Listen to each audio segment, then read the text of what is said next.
It's the summer of 1936, and the Olympic Games have come to Berlin. Nations from every corner of the world are marching into the stadium behind their flags. And somewhere in that sea of color, two delegations look across at each other and slowly realize that something is very wrong. One of them is Haiti, a Caribbean republic born from the only successful slave revolution in human history. The other is Liechtenstein, a tiny principality tucked into the Alps, a country so small you could drive across it before this video ends. These two nations have nothing in common, not their language, not their history, not even a shared ocean, and yet here they are, discovering in front of the entire world that they have been flying the exact same flag, blue over red, without either of them ever knowing the other existed on a flagpole. Liechtenstein went home and added a crown. And I'm telling you this because of what it reveals about flags in general. We treat them as though they were always there, as permanent and inevitable as the mountains, stitched into the fabric of the world itself. They weren't. Many flags began as arguments between people who disagreed about what their country was, and nowhere are those arguments stranger or more moving than in the Americas, 35 countries stretching from the Arctic down to Tierra del Fuego, every single one of them born by breaking away from somebody else. Over the next 20 minutes, you're going to meet a flag that was torn in half at the edge of a battlefield, a flag with a Bible hidden at its center, a flag where two ordinary workers stand in the place where other countries put their kings, a flag showing the sky of one specific morning frozen forever, and a flag so famous it has flown on the moon, even though nobody can tell you who designed it. Welcome to Wayback Stories. Today, we'll uncover the stories behind every flag in the Americas, all 35 of them. Tap that like button, subscribe to the channel, and then let's go way back. We begin with the oldest story on any flag in this hemisphere, a story that was already ancient by the time Columbus set sail. The Mexica people, the ones we know as the Aztecs, carried with them a prophecy from their god Huitzilopochtli. He told them to wander and to keep wandering until they saw a very specific sign, an eagle perched on a cactus, devouring a serpent. Wherever that sign appeared, that was where they were to build. And so the story goes, they wandered for generations, through deserts and valleys and other people's lands, until one day, on a swampy and unpromising island in the middle of a lake, they finally saw it. The eagle, the cactus, the snake writhing in its beak. On that island, they built Tenochtitlan, which grew into one of the largest and most sophisticated cities on the planet, and which today we call Mexico City. Now look at the center of the Mexican flag, because it's all still there. When Mexico finally won its independence from Spain in 1821, it could have chosen any symbol from 300 years of colonial history to represent itself. Instead, it reached straight past all of it and put the founding prophecy back in the sky, a way of saying that we were here long before you came. Its northern neighbor has exactly the opposite problem, because the United States flies the most famous flag in the world, and to this day, nobody can prove who designed it. You were probably taught that it was Betsy Ross, the Philadelphia seamstress who received George Washington in her shop, looked at his sketch of 6 pointed stars and showed him, with one fold of paper and a single snip of her scissors, that 5 points would be better. It's a lovely story. The trouble is that it doesn't appear anywhere, not in a single letter or diary or newspaper, until 1870, when her grandson told it to a historical society almost a century after it supposedly happened, and 34 years after Betsy herself had died. The only person who ever formally claimed credit was a founding father named Francis Hopkinson, who sent Congress an invoice in 1780 for designing, in his own words, the flag of the United States of America, and asked to be paid in wine. Congress turned him down, on the grounds that he was not the only one consulted. The modern 50-star flag, however, was designed by a 17-year-old high school student named Robert G. Heft in 1958 as a class project. So the flag that has flown on the surface of the moon has no confirmed author, only a legend on one side and an unpaid bar tab on the other. Keep that in mind as we travel south, because in the Americas, the legend is very often the point. It's May of 1803, and the French colony of Saint-Domingue The richest and most brutal slave colony on earth is burning. 500,000 enslaved people have risen against their masters, and against all logic, against Napoleon himself, they are winning. At a congress in the coastal town of Arcachais, the story Haiti tells is this. The revolutionary general Jean-Jacques Dessalines takes a French tricolor in his hands. Blue, white, and red grips the white band in his fists and tears it out of the flag entirely. The white of France, removed. What remains, the blue and the red, he hands to a woman named Catherine Flan, who sews the two bands back together with her own needle and thread. Whether it happened exactly that way, no document can prove. But that is the flag Haiti flies to this day, a French flag with France torn out of it. The following year, 1804, Haiti declared itself the first black republic in history and only the second independent nation in the hemisphere, the one country on earth ever founded by a successful revolution of the enslaved. Now look next door, on the very same island, because the response is written in fabric. The Dominican Republic is the only country in the Americas that won its independence not from a European empire, but from Haiti itself in 1844, and its flag answers Haiti's directly. It takes those same colors, the blue and the red, and drives a broad white cross straight through the middle of them, the white that Haiti tore out, put back in as a cross. And if you look closely at the coat of arms resting at its center, you'll find something that exists on no other national flag anywhere in the world, an open Bible.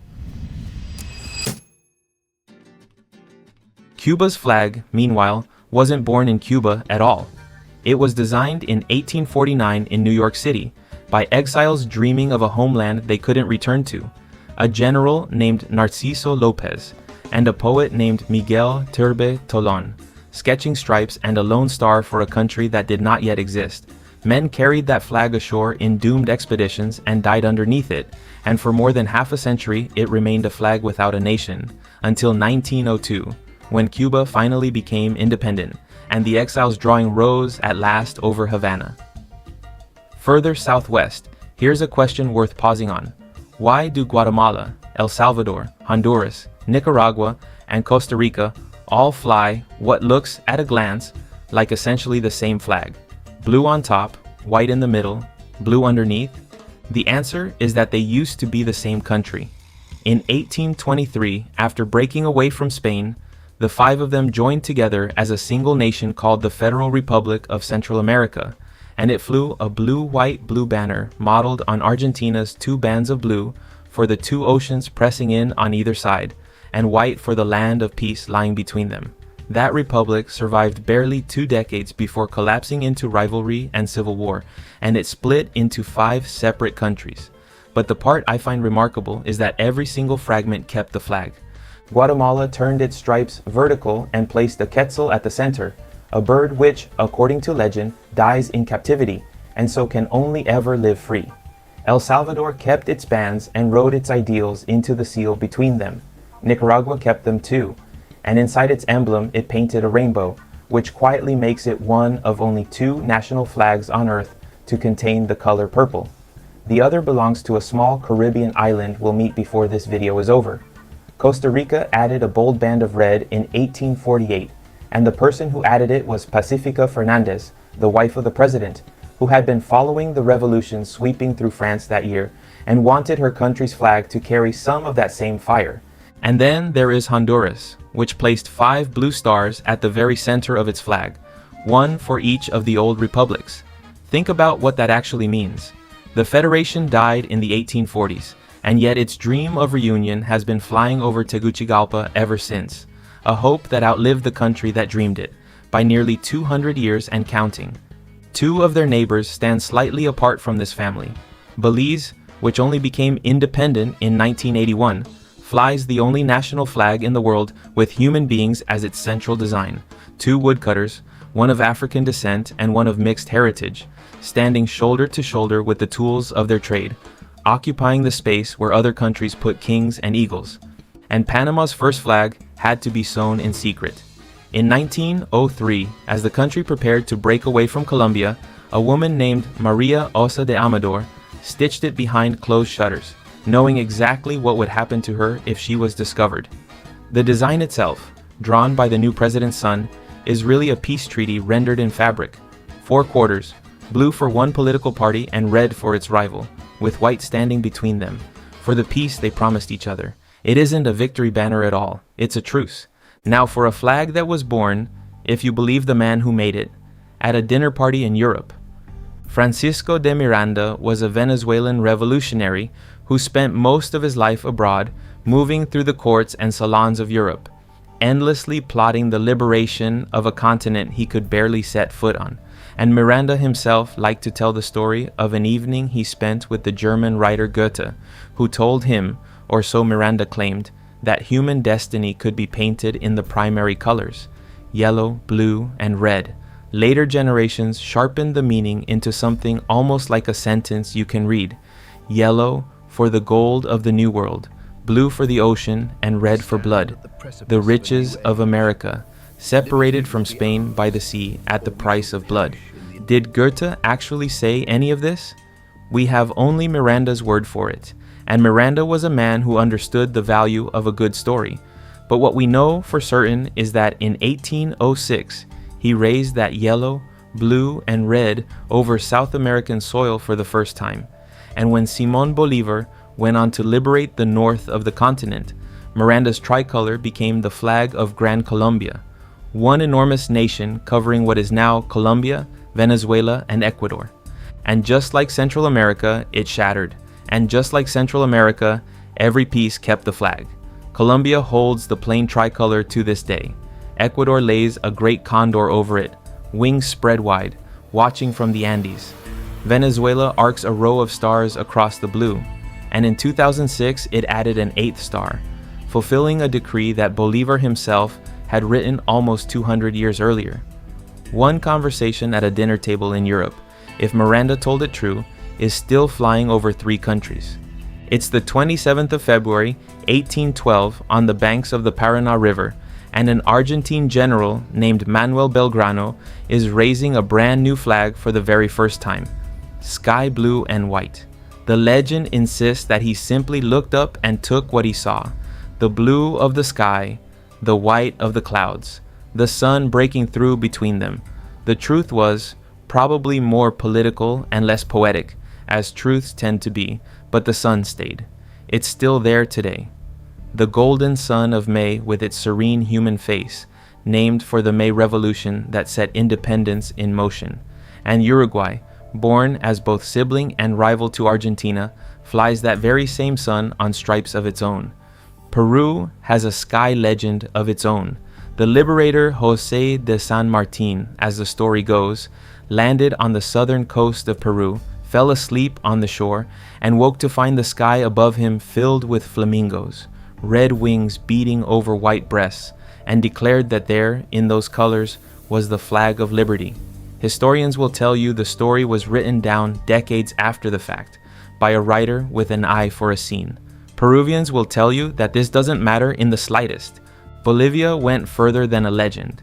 Since 2009, Bolivia has constitutionally flown 2 flags side by side, the red, yellow, and green tricolor of the Republic, and the Huipala, a rainbow checkerboard belonging to the indigenous peoples of the Andes, whose roots run thousands of years deeper than the Republic itself.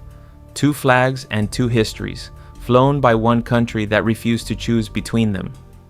Chile pared everything back to a single white star on red, white, and blue, the Lone Star, which has flown essentially unchanged since 1817, making it one of the oldest surviving flags in the hemisphere. And Paraguay did something that no other nation on earth does. It put different designs on the 2 faces of its flag. The national seal sits on the front, the lion of the treasury on the back, which means every Paraguayan flag is really 2 flags, and the one you see depends entirely on where you happen to be standing. Somewhere in there is the best metaphor in this entire video. Every flag we've met so far carries a symbol. Brazil's flag carries a timestamp. On the morning of November 15, 1889, the Brazilian Republic was proclaimed, and the emperor fell. And the men designing the new nation's flag made a decision I've never stopped finding extraordinary. The blue globe at its center would show the actual sky over Rio de Janeiro on that exact morning, 27 stars, each one mapped to a real star in the real heavens, and each one assigned to a state of Brazil. But there's a detail hiding inside it that many Brazilians don't even know. The sky is drawn backwards, and it's drawn backwards deliberately. It isn't the view from Rio, looking up. It's the view from outside the celestial sphere, looking in. The view, you might say, from where God stands. And across those stars runs a banner carrying 3 words borrowed from the French philosopher Auguste Comte, Ordem et Progresso, order and progress, which makes Brazil the only country in the world flying one single specific morning, frozen forever and seen from the far side of the universe.